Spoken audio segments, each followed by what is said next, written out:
Hello दोस्तों, आपका मेरे channel BP growth study centre पर स्वागत है। जैसा कि हम जानते हैं कि हमारी यूपी बोर्ड परीक्षा 16 फरवरी से प्रारंभ हो रही है। तो परीक्षा को ध्यान में रखकर हम 10th तथा इंटर की ऑब्जेक्टिव टाइप क्वेश्चन तथा न्यूमेरिकल और शॉर्ट क्वेश्चन की साइंस तथा मैथ की श्रृंखला शुरू कर रहे हैं। स्कूल का पहला चैप्टर है भौतिक विज्ञान में प्रकाश का परावर्तन तथा अपवर्तन।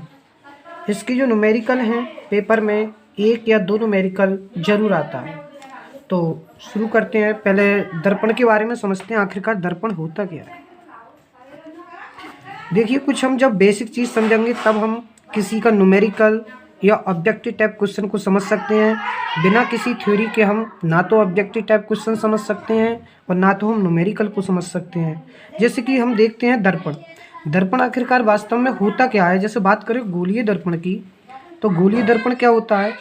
एक कांच का काटा हुआ, बीच से काटा हुआ क्या होता है, एक भाग होता है, जिसे हम क्या कहते हैं, गोलीय दर्पण कहते हैं।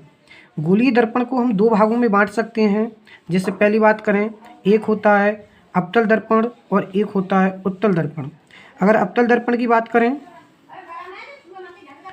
ये दर्पण है, इसका M1 ये सिरा है मिरर और ये इसका M2 सिरा है।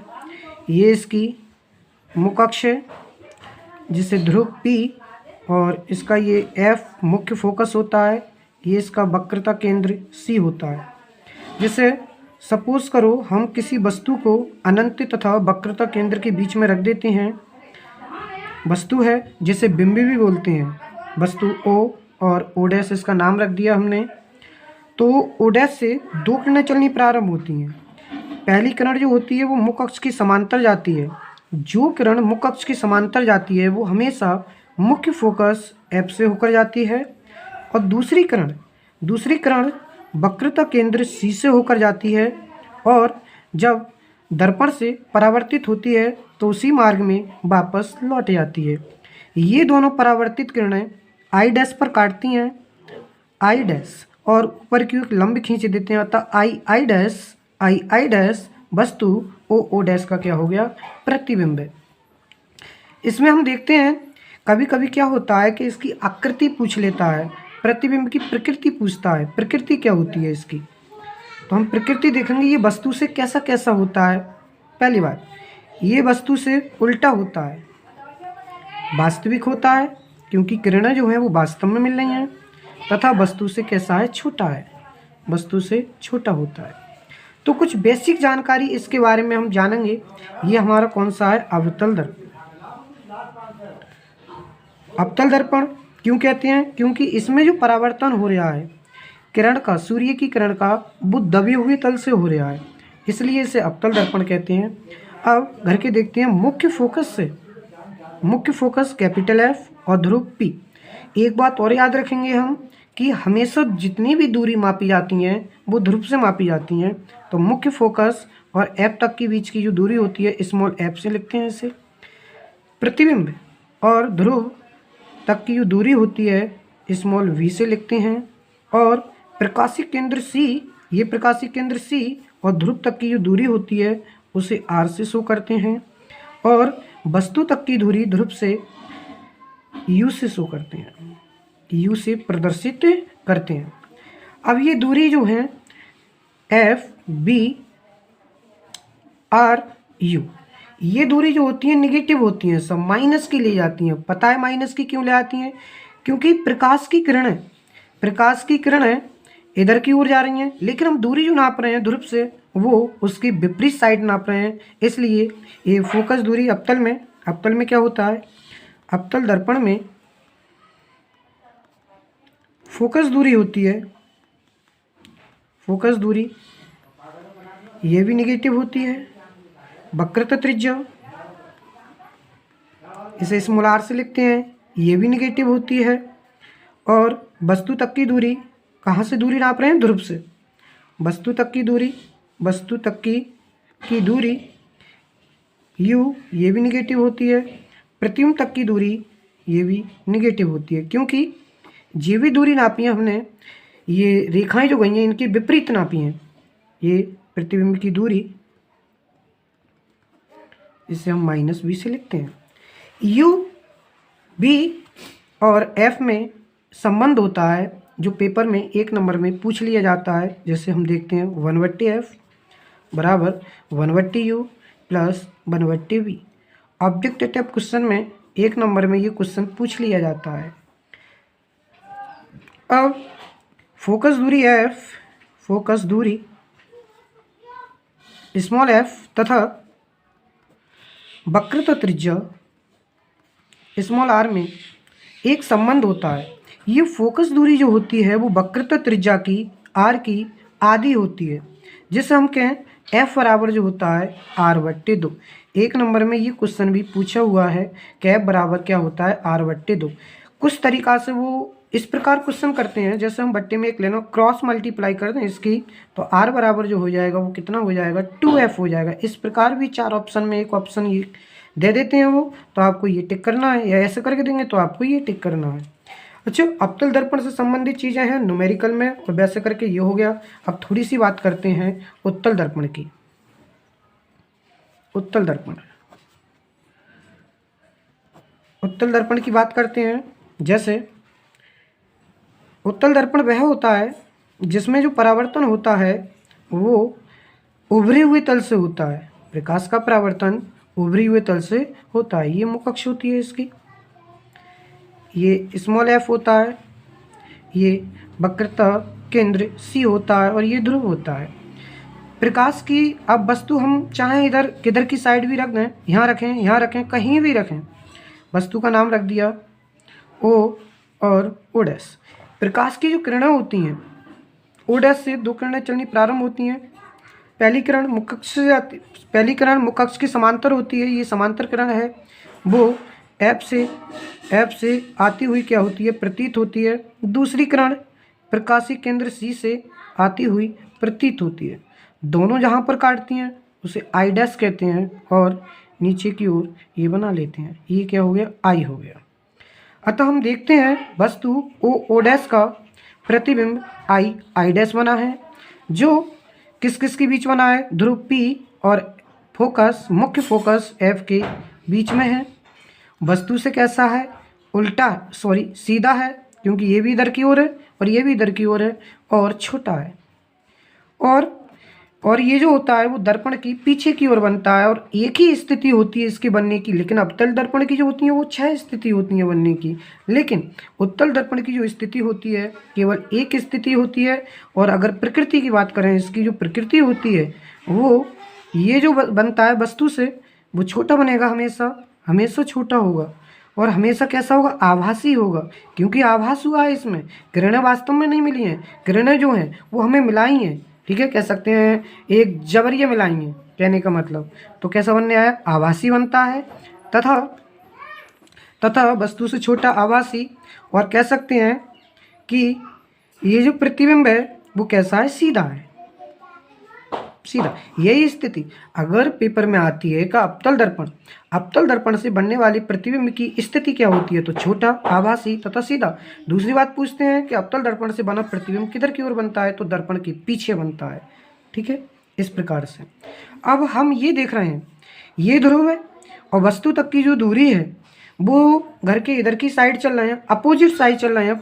किरणों के आपतित जो किरण हो रही है दर्पण पर, उसके अपोजिट साइड चल रहे हैं, तो हम नेगेटिव लेते हैं। तो हम जानते हैं वस्तु तक की दूरी u, और ये प्रतिबिंब तक की दूरी ये v, और मुख्य फोकस तक की दूरी स्मॉल f लेते हैं, और वक्रता केंद्र C तक की दूरी r लेते हैं। तो हम उत्तल दर्पण में ये देखते हैं कि इसमें जो लेते हैं वस्तु तक की जो दूरी लेते हैं, वस्तु तक की दूरी स्मॉल u, लेकिन नेगेटिव, क्योंकि अपोजिट साइड चल रहे हैं। और बाकी जो दूरी है, चाहे फोकस दूरी सही, फोकस दूरी इसमें देखें जिधर किरणें आ रही हैं उधर की ओर हैं, तो कैसे लेंगे, पॉजिटिव फोकस दूरी ली जाएगी, वक्रता त्रिज्या भी पॉजिटिव ली जाएगी, और प्रतिबिंब तक की दूरी भी पॉजिटिव ली जाएगी। प्रतिबिंब तक की जो दूरी है वो भी पॉजिटिव ली जाएगी। केवल वस्तु तक की दूरी को हम क्या लेते हैं, नेगेटिव लेते हैं इसमें। और इसके लिए भी यही फॉर्मूला होता है 1/f बराबर 1/u प्लस 1/v। तो अभी हमने एक अवतल दर्पण, एक उत्तल दर्पण के बारे में समझा है, और इसी के ऊपर कुछ सवाल बनेंगे आपके, कुछ ऑब्जेक्टिव टाइप क्वेश्चन होंगे, इन्हें समझना बहुत ज़्यादा ज़रूरी है। दूसरी बात, अगली बात करते हैं हम थोड़ा सा समतल दर्पण के बारे में ही समझ लेते हैं। समतल दर्पण,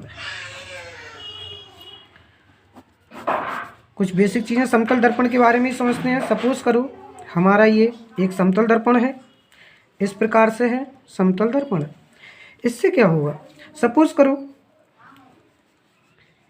यहाँ पर हमारी कोई वस्तु रखी हुई है जिसका नाम है O और O डैश। O डैश से दो किरणें क्या होती हैं, चलनी प्रारंभ होती हैं।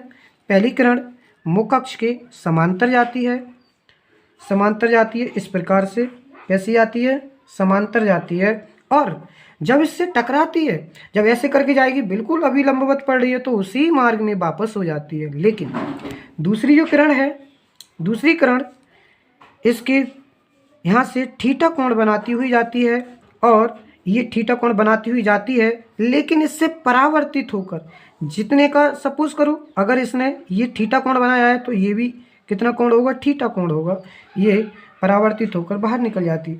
दोनों किरणें चाहे हम कहीं तक भी बढ़ा लें इसे, चाहे को भी कहीं तक बढ़ा लें, लेकिन आपस में ये किरणें कभी भी नहीं मिलती हैं। लेकिन एक कंडीशन पे मिलती हैं, अगर हम इन्हें आगे की ओर क्या कर दें, बढ़ा दें आगे की ओर, तो ये बिंदु किस पर काट देती हैं, I डैश पर काट देती हैं। अतः I डैश वस्तु O डैश का क्या हो जाता है, प्रतिबिंब हो जाता है।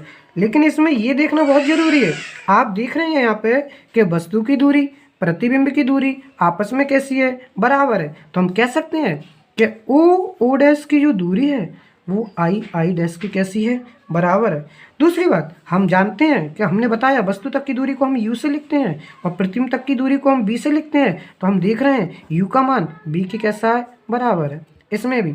और इसमें ये होता है जो प्रतिबिंब जो बनता है इसके अंदर, वो हमेशा आप देख रहे हैं कैसा होता है, सीधा होता है और वस्तु के बराबर ही होता है, वस्तु के बराबर। और तथा हम देख रहे हैं वस्तु के बराबर होता है, सीधा होता है और आभासी होता है, क्योंकि किरणें वास्तव में नहीं मिली हैं। हमने अब पीछे की ओर कह सकते हैं जबरिया हमने क्या करेंगे, ये मिलाएंगे, ठीक है। तो इस प्रकार से हमने देखा समतल दर्पण के बारे में, उत्तल दर्पण के बारे में, अवतल दर्पण के बारे में। इस प्रकार से हमने ये देखा, इनके फॉर्मूला देखे थे, ठीक है ना। दूसरी बात, अब समतल दर्पण होता है, इसकी कोई फोकस दूरी नहीं होती है, तो हम कह सकते हैं इसकी जो फोकस दूरी जो मान लेते हैं वो अनंत मान लेते हैं। कितनी मानते हैं, अनंत।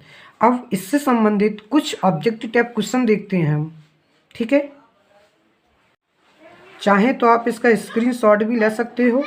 अच्छा, अब क्वेश्चन प्रारंभ करते हैं, ऑब्जेक्टिव टाइप क्वेश्चन।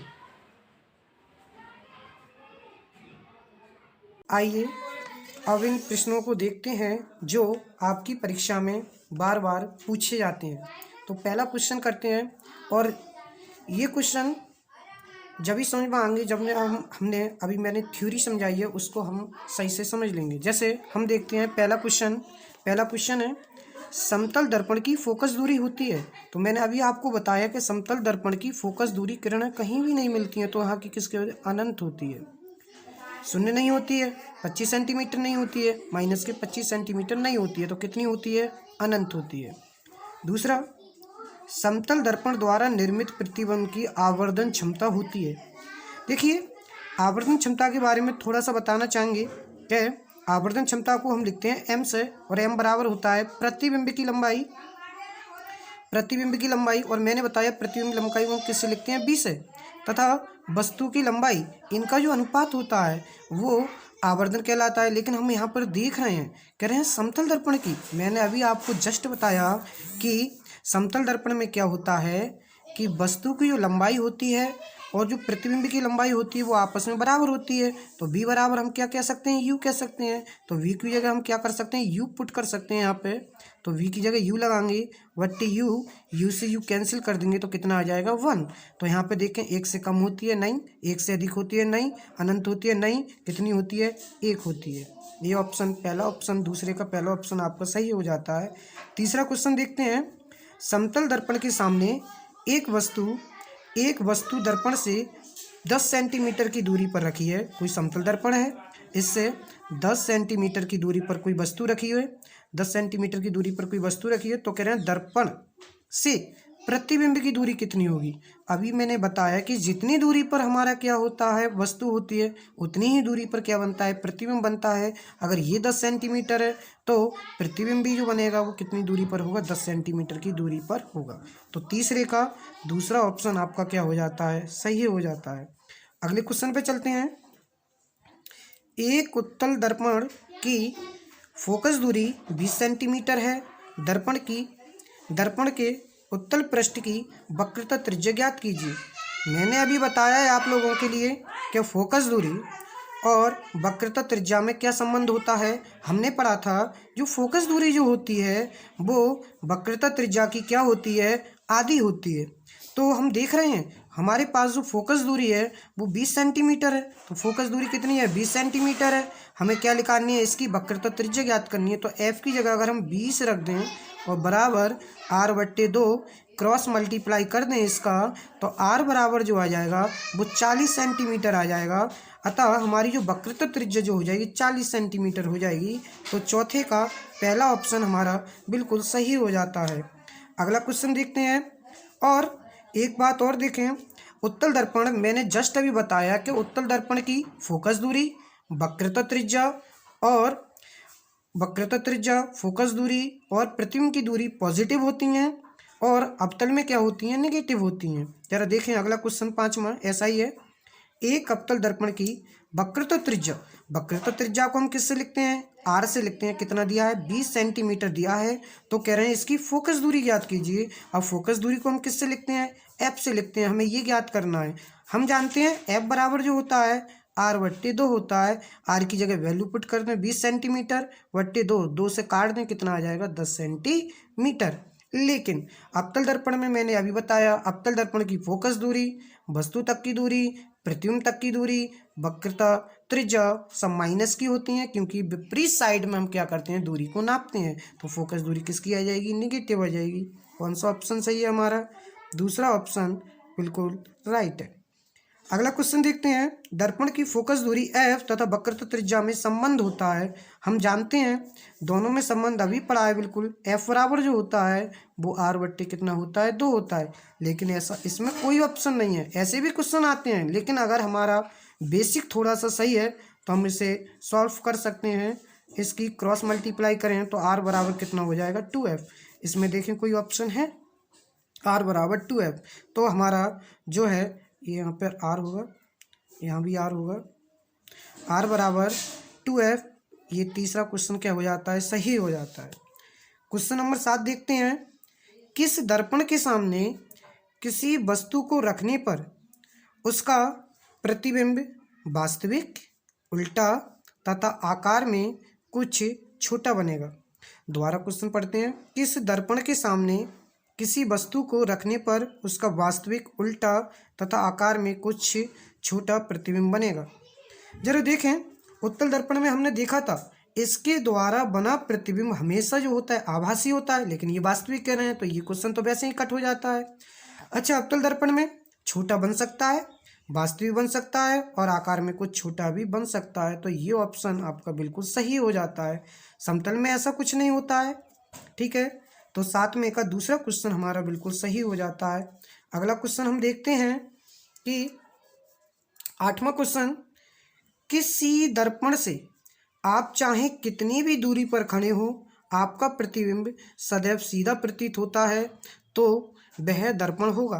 केवल समतल, मैंने समतल के बारे में बताया था अभी, क्या हम कितनी भी दूर खड़े हों हमारा प्रतिबिंब जो बनेगा समतल में हमेशा कैसा होगा, सीधा होगा।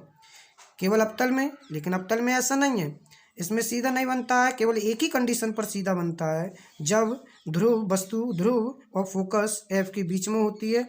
लेकिन इसमें तो सदैव कह रहे हैं ना, इसलिए एक ऑप्शन गलत हो जाता है बिल्कुल। केवल उत्तल में हमने बताया था अभी कि उत्तल में चाहे हम वस्तु को कहीं पे रखें, हमारा जो प्रतिबिंब बनता है वो सीधा बनता है। तो ये ऑप्शन भी हो सकता है, ये ऑप्शन भी हो सकता है, तो समतल भी हो सकता है, उत्तल भी हो सकता है। तो हमारा चौथा ऑप्शन बिल्कुल सही हो जाता है। क्वेश्चन नंबर 9 देखते हैं। किसी 10 सेंटीमीटर फोकस दूरी वाले इस पर एक रफ कार्य करते हैं हम। किसी 10 सेंटीमीटर फोकस दूरी वाले एक अवतल दर्पण के सामने 20 सेंटीमीटर की दूरी पर एक वस्तु रखी है। वस्तु तक की दूरी को हम किससे लिखते हैं? यू से। यू बराबर कितनी है? 20 सेंटीमीटर। लेकिन ये क्या है? अवतल दर्पण है। अवतल दर्पण में जो वस्तु तक की दूरी होती है वो किससे लिखते हैं? माइनस से लिखते हैं। 20 सेंटीमीटर की दूरी पर एक वस्तु रखी है, उसका प्रतिबिंब बनेगा। तो पहली बात तो हमें क्या निकालनी है? प्रतिबिंब की। हम पहले दूरी निकालते हैं, कितनी होगी? बी का मान ज्ञात। और कह रहे हैं किसी 10 सेंटीमीटर फोकस दूरी को हम किससे लिखते हैं? एफ से लिखते हैं। और ये भी किसकी होती है? नेगेटिव। क्योंकि अवतल दर्पण में यू, वी, एफ तीनों दूरी निगेटिव होती हैं। और अवतल दर्पण का इनमें हम संबंध जानते हैं क्या होता है? 1/f बराबर 1/u प्लस 1/v। इससे हम इसको ज्ञात कर सकते हैं। इस फॉर्मूला से काफ़ी, आप जब मैं आपको अंकित क्वेश्चन कराऊंगा तब इसके बहुत से न्यूमेरिकल हम करेंगे। तो 1/f जरा वैल्यू पुट करें। 1/f, एफ की जगह कितना है? -10 बराबर 1/u, यू की जगह कितना है? -20 प्लस 1/v। अब ये अंक के जो हैं एक तरफ ले जाते हैं, तो 1/v बराबर -1/10। ये -1/20 से जब इधर लाएंगे तो किसके हो जाएंगे? ये प्लस के हो जाएंगे। इनका जो एलसीएम आ जाता है वो 20 आ जाएगा। क्योंकि 10 के पहाड़े में भी 20 आते हैं, 20 के में 20 आते हैं। तो 10 दूनी 20 और 20 एकम 20, तो 2 एकम 2 प्लस 1 एकम 1। तो 1/v बराबर कितना आ जाएगा? -1/20। अगर ऊपर नीचे इन्हें कर लें तो कितना हो जाएगा? -20 सेंटीमीटर। कहने का मतलब है कि जितनी दूरी पर हमारी वस्तु रखी है उतनी ही दूरी पर हमारा प्रतिबिंब बना है। केवल एक ही कंडीशन ऐसी होती है यहाँ पर कि जैसे सपोज करो ये आपका कौन सा दर्पण है? ये अवतल दर्पण है, ये ध्रुव है, ये एफ है, ये क्या है? वक्रता केंद्र सी है। अगर हम वक्रता केंद्र पर किसी वस्तु को रख देते हैं या किसी बिंब को रख देते हैं तो इसका प्रतिबिंब यहाँ पर ही बनता है और इसके बराबर बनता है। प्रतिबिंब बना दिया आई डैश और आई। कैसे बनता है? एक वस्तु यहाँ से मुख्य अक्ष के समांतर कोई किरण जाती है, वो हमेशा किससे होकर जाती है? फोकस एफ से होकर जाती है। दूसरी किरण एफ से होकर जाती है और इसके समांतर हो जाती है। तो यहाँ पर ही आके क्या बनता है? इसका प्रतिबिंब बनता है। तो जरा देखते हैं ऑप्शन। दर्पण के पीछे बनेगा। दर्पण के पीछे तो नहीं बनने आया ये प्रतिबिंब जो बनने आया है, ये ऑप्शन गलत हो जाता है। दर्पण तथा फोकस एफ के बीच बनेगा। दर्पण तथा फोकस एफ के बीच भी नहीं बनने आया, ये भी ऑप्शन गलत। फोकस पर बनेगा, ये भी ऑप्शन गलत हो जाता है। दर्पण के वक्रता केंद्र सी पर बनेगा, ये ऑप्शन क्या हो जाता है? बिल्कुल सही हो जाता है। क्योंकि जितनी दूरी पर वस्तु है उतनी दूरी पर, केवल यही कंडीशन है जब हमारी वस्तु वक्रता केंद्र पर रखी होती है तो वस्तु की दूरी प्रतिबिंब की दूरी बराबर होती है। अगला क्वेश्चन देखते हैं। Question number 10। किस दर्पण की फोकस दूरी धनात्मक होती है? उत्तल दर्पण की बिल्कुल धनात्मक होती है। अभी अपन ने बेसिक जब किया था पढ़ा है। अवतल दर्पण की नहीं, इसकी नेगेटिव होती है। अवतल दर्पण उत्तल दर्पण दोनों की तो नहीं होती है, केवल उत्तल दर्पण की होती है, ये भी गलत। इनमें से कोई नहीं, ये भी गलत। तो 10वें का पहला क्वेश्चन बिल्कुल कैसा हो जाता है? सही हो जाता है। तो इस प्रकार हमने 10 क्वेश्चन की सीरीज करी थी और लगातार ऐसे ही हम क्वेश्चन को लाते रहेंगे। बस अगर आपके प्रश्न समझने में कोई दिक्कत हुई तो कमेंट करें ताकि हम आपकी जो भी प्रॉब्लम हो उसको सॉल्व कर सकें। अगर आपको वीडियो अच्छी लगी है तो कृपया चैनल को सब्सक्राइब करें और वीडियो को लाइक करें तथा अपने सभी फ्रेंडों में इसे शेयर करें। Thank you.